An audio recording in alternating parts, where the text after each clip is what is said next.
మే 18. అతడు తన పెదవులతో కాని మాట పలికెను. కీర్తనలు 106:33. కాదేష్లో నీటి కొరత గురించి ఇశ్రాయేలు ప్రజలు సణుగుతున్నప్పుడు మోషే రాతితో మాట్లాడితే నీరు ప్రవహిస్తుందని దేవుడు చెప్పాడు. అయితే మోషే అప్పటికే ప్రజల పట్ల విసిగిపోయి ఉన్నందున వారిపై కోపంతో ఇలా అన్నాడు: ఓ తిరుగుబాటుదారులారా, ఇప్పుడు వినండి. మేము మీకు ఈ రాయి నుండి నీరు తేవలసి వస్తుందా? అప్పుడు అతను తన కర్రతో రాయిని 2 సార్లు కొట్టాడు. తన కోపంతో కూడిన మాటలతో మరియు అవిధేయమైన చర్యతో అతడు దేవుణ్ణి ప్రజలకు తప్పుగా చూపాడు. దీని ఫలితంగా అతను ఇశ్రాయేలు పిల్లలను వాగ్దాన భూమిలోకి నడిపించే విశేష అధికారాన్ని కోల్పోయాడు. సంఖ్యాకాండం 20వ అధ్యాయం 1 నుండి 13 వరకు. తీవ్రమైన ఆసక్తి కలిగిన వ్యక్తికి ఇతర విశ్వాసులతో తొందరపాటుగా వ్యవహరించడం సులభం. అతను చాలా ఆత్మ నిగ్రహం కలవాడుగా, వారిని నిరంతరం చిన్నపిల్లల వలె జాగ్రత్తగా చూసుకోవాల్సిన అవసరం ఉంది. అతను చాలా జ్ఞానవంతుడు, వారు అంతగా తెలియనివారు.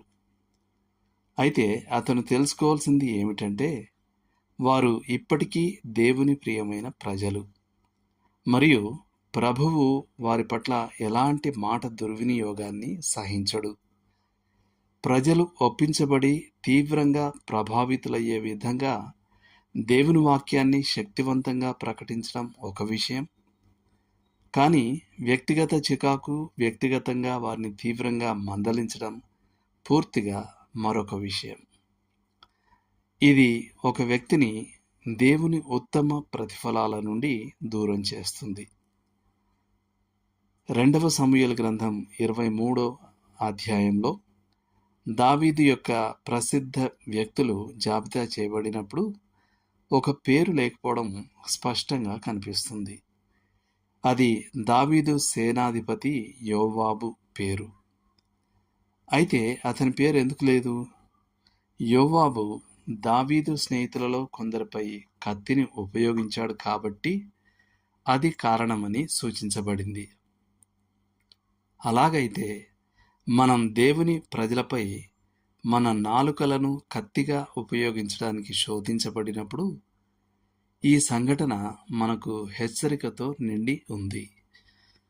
ఉరిమే కుమారులైన యాకోబు మరియు యోహాను సమరయులపై ఆకాశం నుండి అగ్నిని కురిపించాలనుకున్నప్పుడు యేసు ఇలా అన్నాడు: మీరు ఎట్టి ఆత్మ గలవారో మీరు ఎరుగరు. లూకా 9వ అధ్యాయం 55వ వచనం. సృష్టి ద్వారా మాత్రమే కాకుండా సమరయులు ఉన్నట్లు విమోచన ద్వారా కూడా ఆయనకు చెందిన వారి పట్ల మన పెదవులతో తొందరపాటుగా మాట్లాడినప్పుడు ఈ మందలింపు మనకు ఎంతగానో వర్తిస్తుంది. దేవుడు మిమ్మల్ని దీవించునుగాక. ఆమేన్.